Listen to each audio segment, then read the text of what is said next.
एक छोटा बच्चा दीपक अपने गांव के पास के घने जंगल में खेल रहा था। सूरज धीरे धीरे ढल रहा था और जंगल में अजीब सी सन्नाटा छा गया था।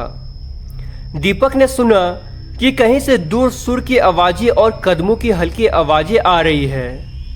उसने सोचा शायद कोई गांव का बच्चा होगा। जैसे ही वह आवाज़ की ओर बढ़ा, उसने देखा एक अजीब सी महिला झाड़ियों के बीच नाच रही थी। उसकी लंबी काली लहराती बाल, चमकती आंखें और झिलमिलाती सफ़ेद पोशाक दीपक को डरावनी लगी, लेकिन साथ ही उसकी नृत्य की चाल इतनी मोहित थी कि दीपक अपनी जगह पर ठहर गया।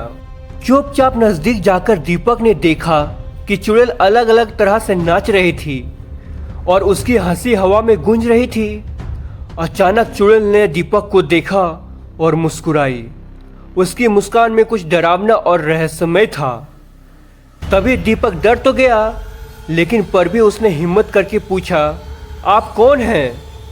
चुड़ैल ने धीरे से कहा, मैं सिर्फ नाचती हूँ और तुम मेरे कला देखने आए हो। यह सुनते ही दीपक थोड़ा राहत महसूस कर रहा था, लेकिन उसके मन में सवाल उठ रहे थे कि ये सच में इंसान है या कोई चुड़ैल। दीपक ने अपनी हिम्मत जुटाई और पूछा, क्या मैं आपके साथ नाच सकता हूँ? तभी चुड़ैल ने उसकी ओर हाथ बढ़ाया। हाँ, आओ, पर ध्यान रखना, जंगल में जो नाचता है उसकी आत्मा कभी कभी हमेशा के लिए वहीं रह जाती है।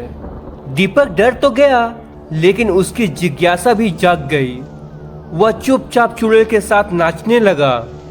जैसे जैसे दीपक उसके कदमों को दोहराता गया, उसे महसूस हुआ कि हवा में अजीब खुशबू और आवाजें आ रही है। अचानक चुड़ैल ने अपने हाथ से जंगल की मिट्टी में कुछ अजीब निशान बनाए और दीपक का पैर फंस गया। वह चिल्लाया, लेकिन चुड़ैल ने उसे शांत कर दिया।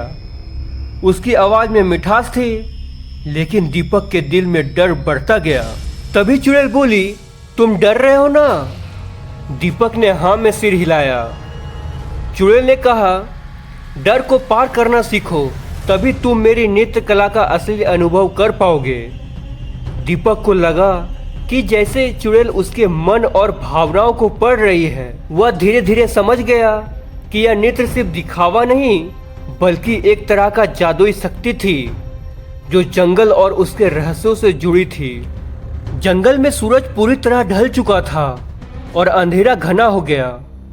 दीपक ने देखा कि चुड़ैल की नृत्य कला अब और तेज और डरावनी हो गई थी।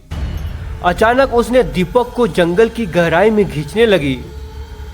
दीपक डर के मारे चिल्लाया, मुझे मत खींचो, लेकिन चुड़ैल ने उसके कान में धीरे से कहा, डर को जीतना होगा, तभी तुम सुरक्षित घर लौट पाओगे। तभी दीपक ने हिम्मत जुटाई और चुड़ैल से कहा, मैं डर नहीं सकता। चुड़ैल थोड़ी देर के लिए रुक गई। उसकी आंखों में चमक कम हुई। दीपक ने मौका का फायदा उठाकर तेजी से जंगल से बाहर निकल गया। जैसे ही दीपक ने गांव की ओर देखा, वह महसूस कर रहा था कि चुड़ैल अब उसके पीछे नहीं है, लेकिन उसकी आंखों में वह चमक और उसके नृत्य की छवि हमेशा के लिए बस गई थी। तभी दीपक ने सोचा, शायद चुड़ैल सिर्फ डर दिखाने आई थी, लेकिन उसने मुझे एक सबक भी सिखा दिया। कभी डर को अपने ऊपर हावी मत होने देना।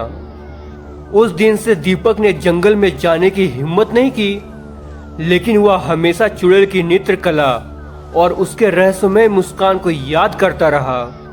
दोस्तों, यह कहानी से हमें यह संदेश मिलती है कि कभी कभी डरावने अनुभव भी हमें साहस और समझदारी सिखाते हैं। दीपक ने अपनी हिम्मत से जंगल के रहस्यमय चुड़ैल के जाल से खुद को बचाया और अपने डर को हरा दी। और वैसे आपको ये कहानी कैसी लगी, कमेंट में अपना राय जरूर बताएं और जाते जाते वीडियो को लाइक और चैनल को सब्सक्राइब जरूर करें, ताकि मेरी सभी वीडियो सबसे पहले आपके पास पहुंचे। धन्यवाद।